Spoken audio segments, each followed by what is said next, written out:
Tanda-tanda orang baligh, ya.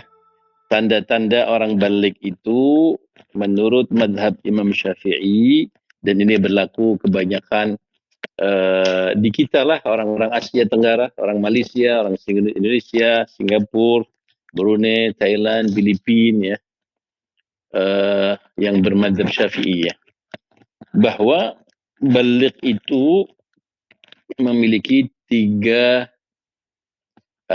tanda, ya. Tanda yang pertama berlaku untuk laki-laki dan perempuan, yaitu apabila cukup umur 15 tahun, ya, 15 tahun dalam hitungan hijriah, di mana anak itu dilahirkan, ya, sudah sempurna kelahirannya, keluar dari rahim ibunya, maka anak itu dihitung, ya, hari bulannya, kemudian bulan apa, kemudian tahun berapa dari hijriah, ya. Contoh umpamanya orang itu lahir hari bulan 10 Muharram tahun 1410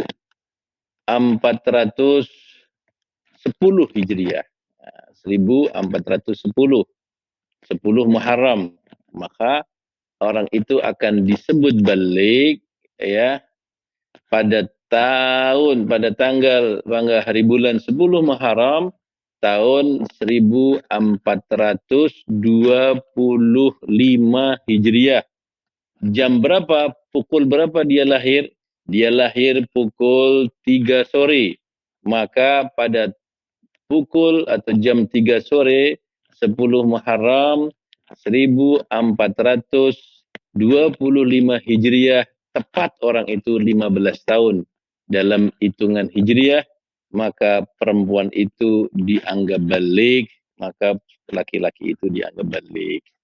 Kemudian tanda yang kedua, ini khusus untuk perempuan saja, tidak berlaku untuk laki-laki, yaitu haid, keluarnya darah haid atau menstruasi. Ketika seorang wanita mengeluarkan darah haid, darah menstruasi dengan umur 9 tahun ke atas, ya, 9 tahun ke atas, nampak darah keluar, ya, di tempat situ, maka perempuan itu dianggap baligh, ya, dengan ciri-ciri atau dengan masa keluarnya darah itu minimal 24 jam atau sehari semalam atau lebih, ya, sehari semalam atau 2 hari atau 3 hari, dan biasanya 6 hari atau 7 hari. Maka apabila tampak darah itu, sedang perempuan itu umurnya sudah 9 tahun atau lebih, maka perempuan itu dianggap baligh, ya, dihukumi baligh secara syariat. Kemudian ciri atau tanda yang ketiga berlaku untuk laki-laki dan juga berlaku untuk perempuan, yaitu keluarnya air mani atau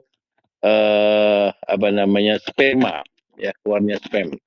Ketika keluar sperma atau air mani, ya, maka orang itu dianggap baligh jika umurnya 9 tahun atau lebih. Ya, keluarnya bagaimana? Keluarnya baik keluarnya melalui mimpi atau keluarnya melalui disengaja yang disebut dengan onani.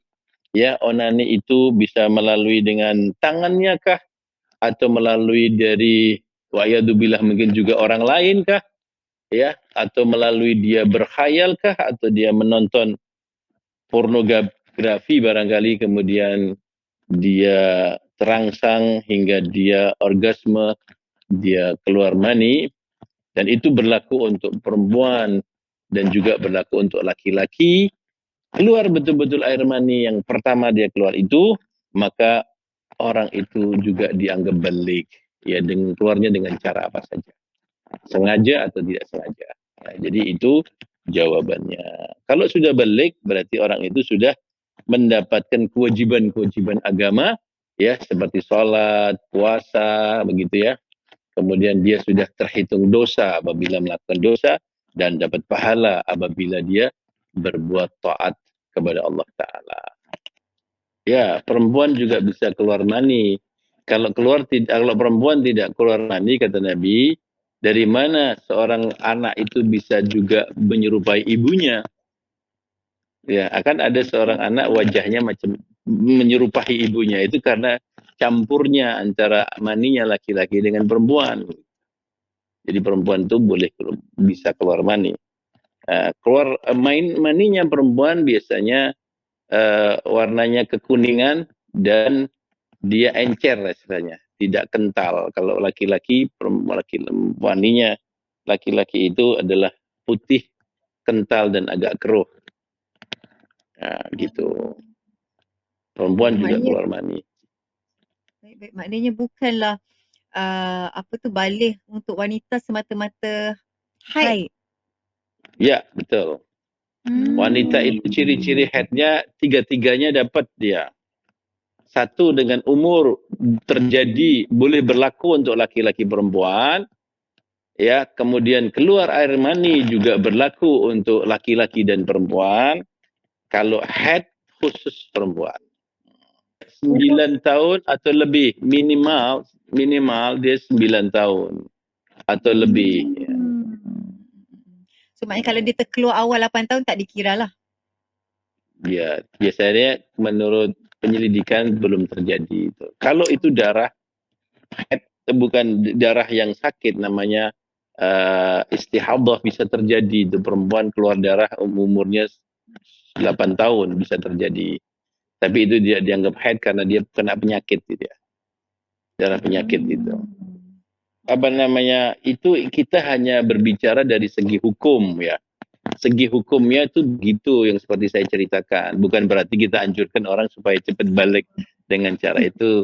Orang berbuat onani itu dosa. Ya, dosa. Dengan sengaja dia mengeluarkan, baik dengan berkhayal atau memandang atau dengan menggerakkan tangannya, itu dia berdosa.